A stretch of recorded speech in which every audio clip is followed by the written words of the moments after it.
I have a question. Who here remembers when they first realized they were going to die? I do. I was a young boy, and my grandfather had just died. And I remember a few days later lying in bed at night, trying to make sense of what had happened. What did it mean that he was dead? Where had he gone? It was like a hole in reality had opened up and swallowed him. But then the really shocking question occurred to me: if he could die, could it happen to me too? Could that hole in reality open up and swallow me? Would it open up beneath my bed and swallow me as I slept? Well, at some point, all children become aware of death. It can happen in different ways, of course, and usually comes in stages. Our idea of death develops as we grow older. And if you reach back into the dark corners of your memory, you might remember something like what I felt when my grandfather died, and when I realized it could happen to me too. That sense that behind all of this, the void is waiting. And this development in childhood reflects the development of our species. Just as there was a point in your development as a child when your sense of self and of time became sophisticated enough for you to realize you were mortal.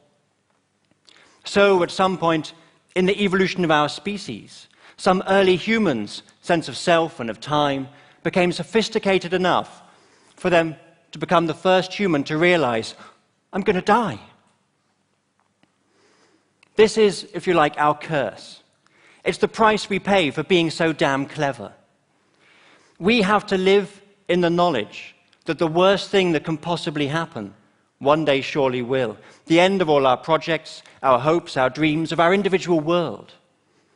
We each live in the shadow of a personal apocalypse. And that's frightening. It's terrifying. And so we look for a way out. And in my case, as I was about 5 years old, this meant asking my mum. Now, when I first started asking what happens when we die, the grown-ups around me at the time answered with a typical English mix of awkwardness and half-hearted Christianity. And the phrase I heard most often was that Grandad was now up there looking down on us. And if I should die too, which wouldn't happen, of course, then I too would go up there, which made death sound a lot like an existential elevator. Now, this didn't sound very plausible. I used to watch a children's news program at the time, and this was the era of space exploration. There were always rockets going up into the sky, up into space, going up there. But none of the astronauts, when they came back, ever mentioned having met my granddad or any other dead people. But I was scared, and the idea of taking the existential elevator to see my granddad sounded a lot better than being swallowed by the void while I slept. And so I believed it anyway, even though it didn't make much sense. And this thought process that I went through as a child, and have been through many times since, including as a grown-up, is the product of what psychologists call a bias. Now, a bias is a way in which we systematically get things wrong, ways in which we miscalculate, misjudge, distort reality, or see what we want to see. And the bias I'm talking about works like this. Confront someone with the fact that they are going to die, and they will believe just about any story that tells them it isn't true, and they can instead live forever, even if it means taking the existential elevator. Now, we can see this as the biggest bias of all. It has been demonstrated in over 400 empirical studies. Now, these studies are ingenious, but they're simple. They work like this. You take two groups of people who are similar in all relevant respects, and you remind one group that they're going to die, but not the other. Then you compare their behavior. So you're observing how it biases behavior when people become aware of their mortality. And every time you get the same result. People who are made aware of their mortality are more willing to believe stories that tell them they can escape death and live forever. So here's an example. One recent study took two groups of agnostics. That is, people who are undecided in their religious beliefs. Now, one group was asked to think about being dead. The other group was asked to think about being lonely. They were then again asked about their religious beliefs. Those who had been asked to think about being dead were afterwards twice as likely to express faith in God and Jesus. Twice as likely. Even though before they were all equally agnostic, but put the fear of death in them and they run to Jesus. Now, this shows that reminding people of death biases them to believe, regardless of the evidence. And it works not just for religion, but for any kind of belief system that promises immortality in some form, whether it's becoming famous, or having children, or even nationalism, which promises you can live on as part of a greater whole. This is a bias that has shaped the course of human history. Now, the theory behind this bias and the over 400 studies is called terror management theory. And the idea is simple. It's just this. We develop our worldviews, that is, the stories we tell ourselves about the world and our place in it, in order to help us manage the terror of death. And these immortality stories have thousands of different manifestations. But I believe that behind the apparent diversity, there are actually just 4 basic forms that these immortality stories can take. And we can see them repeating themselves throughout history, just with slight variations to reflect the vocabulary of the day. Now, I'm going to briefly introduce these 4 basic forms of immortality story, and I want to try to give you some sense of the way in which they're retold by each culture or generation using the vocabulary of their day. Now, the first story is the simplest. We want to avoid death. And the dream of doing that in this body, in this world, forever, is the first and simplest kind of immortality story. And it might at first sound implausible, but actually almost every culture in human history has had some myth or legend of an elixir of life, or a fountain of youth, or something that promises to keep us going forever. Ancient Egypt had such myths, ancient Babylon, ancient India. Throughout European history, we find them in the work of the alchemists, and of course, we still believe this today. Only we tell this story using the vocabulary of science. So 100 years ago, hormones had just been discovered, and people hoped that hormone treatments were going to cure aging and disease, and now instead we set our hopes on stem cells, genetic engineering, and nanotechnology.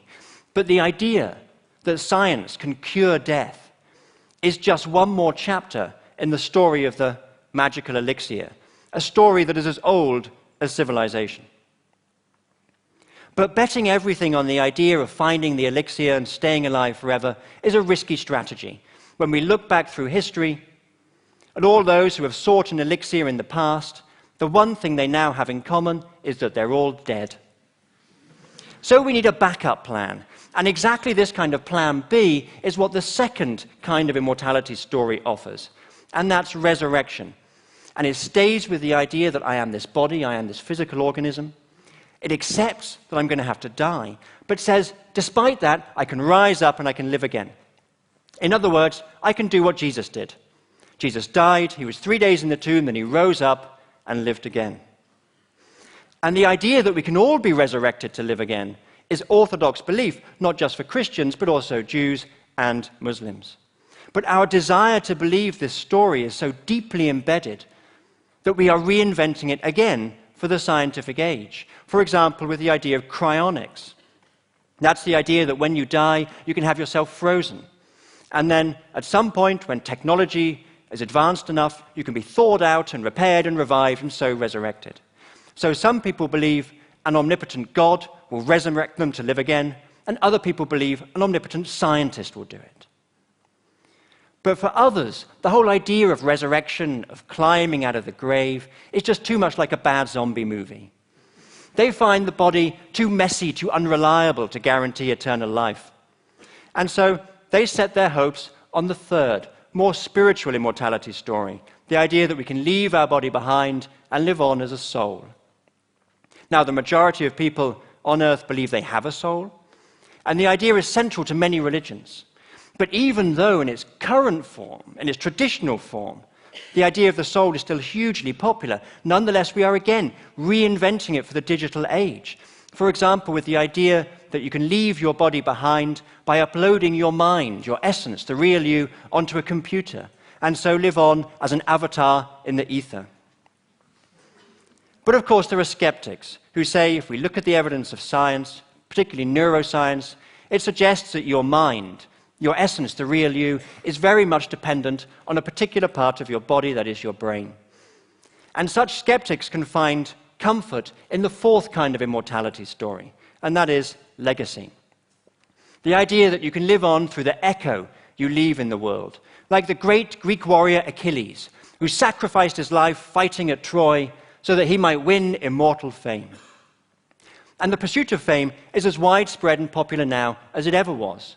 And in our digital age, it's even easier to achieve. You don't need to be a great warrior like Achilles or a great king or hero. All you need is an internet connection and a funny cat. But some people prefer to leave a more tangible, biological legacy. Children, for example. Or they hope to live on as part of some greater whole, of a nation or a family or a tribe, of their gene pool. But again, there are skeptics who doubt whether legacy really is immortality. Woody Allen, for example, who said, "I don't want to live on in the hearts of my countrymen. I want to live on in my apartment." So those are the four basic kinds of immortality stories, and I've tried to give just some sense of how they're retold by each generation with just slight variations to fit the fashions of the day. And the fact that they recur in this way, in such a similar form but in such different belief systems, suggests, I think, that we should be skeptical of the truth of any particular version of these stories. The fact that some people believe an omnipotent God will resurrect them to live again, and others believe an omnipotent scientist will do it, suggests that neither are really believing this on the strength of the evidence. Rather, we believe these stories because we are biased to believe them, and we are biased to believe them because we are so afraid of death. So the question is, are we doomed to lead the one lives we have in a way that is shaped by fear and denial? Or can we overcome this bias? Well, the Greek philosopher Epicurus thought we could. He argued that the fear of death is natural, but it is not rational. Death, he said, is nothing to us, because when we are here, death is not. And when death is here, we are gone. Now, this is often quoted, but it's difficult to really grasp, to really internalize, because exactly this idea of being gone is so difficult to imagine. So 2,000 years later, another philosopher, Ludwig Wittgenstein, put it like this: "Death is not an event in life. We do not live to experience death." And so, he added, in this sense, life has no end.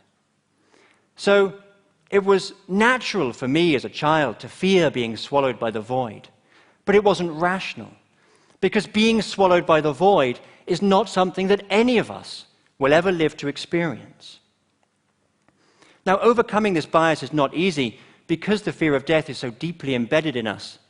Yet when we see that the fear itself is not rational, and when we bring out into the open the ways in which it can unconsciously bias us, then we can at least start to try to minimize the influence it has on our lives.